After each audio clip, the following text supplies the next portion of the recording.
Bonjour, je vous propose de vous expliquer le fonctionnement de base de l'application Navionic Boating. Cette appli permet d'obtenir des informations nautiques détaillées. Il faut avoir un abonnement par secteur géographique pour avoir un niveau de détail suffisant.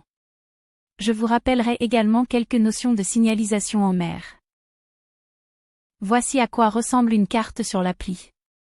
Il est possible de zoomer ou dézoomer, soit avec les symboles plus, soit avec 2 doigts sur l'écran tactile. On remarque tout de suite la présence de bouées de navigation, bâbord, rouge, et tribord, verte. À noter que certaines balises ont éventuellement un petit ovale associé indiquant qu'elle est munie d'une lumière. Voyons en détail les indications sur cet exemple de carte.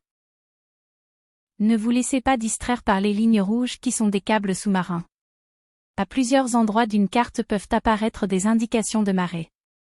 Ici, l'icône de niveau est en rouge, la marée est descendante. La profondeur de sonde évolue en fonction de la marée. Ici elle est indiquée en mètres. Si vous avez déplacé la carte de votre position, pour revenir à votre localisation GPS, cliquez sur la flèche en bas à gauche.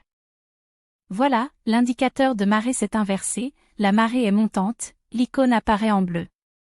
Remarquez sur la carte la présence de balises de danger isolées, souvent associées à des croix noires sur fond rouge, indiquant des rochers notamment. Les terres émergées sont repérées par des étendues en couleurs, grise, jaune. Les couleurs vertes et bleues indiquent de faibles profondeurs, voire des zones découvertes en mer basse. L'échelle de la carte est indiquée en bas à droite. En cliquant une fois n'importe où sur la carte, on fait apparaître une grande croix.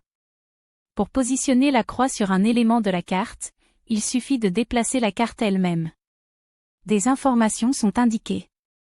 Ici le niveau de marée dans la baie d'El Sound en Norvège. Pour avoir des informations plus détaillées, il suffit de cliquer sur le point d'interrogation. Apparaît alors en bas de la carte des détails. Ici il est possible de voir l'évolution de la marée.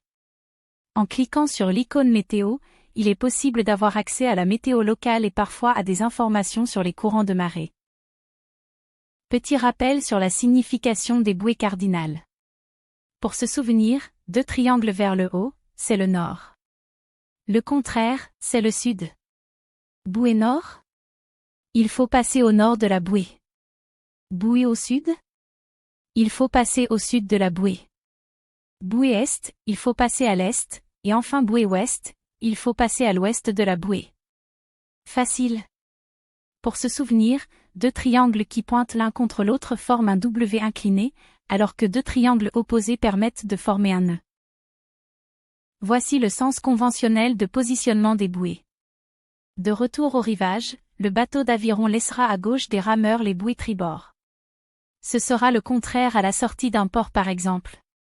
Et bien sûr, le principal est de passer entre une bouée verte et une bouée rouge, qui forment un chenal.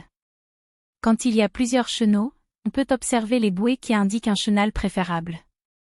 Une bouée rouge, verte, rouge, indiquera le chenal préféré côté bouée verte. Et bien sûr, il y a le contraire, une bouée verte, rouge, verte, indiquera le chenal côté bouée rouge comme préférable. Bien sûr tout ceci dans l'hypothèse d'une rentrée au port ou vers le rivage. Tout s'inverse quand on quitte le rivage. Voici quelques signes que vous pouvez rencontrer sur les cartes marines. Il y a en beaucoup, mais le principal est de retenir celles qui vous aideront à suivre le bon chemin, et à éviter les dangers. Vous remarquerez en bas de ce tableau résumé, les dangers couramment rencontrés à travers le monde. L'application Navionic Boating dispose de très nombreuses fonctions qu'il serait trop long d'aborder ici. Par exemple, il existe la possibilité de construire un itinéraire à l'avance. Ce qui est très pratique pour une navigation tranquille. Mais l'usage de la carte marine ne remplace pas l'observation visuelle et l'adaptation aux conditions de navigation. Elles sont complémentaires. Merci pour votre attention.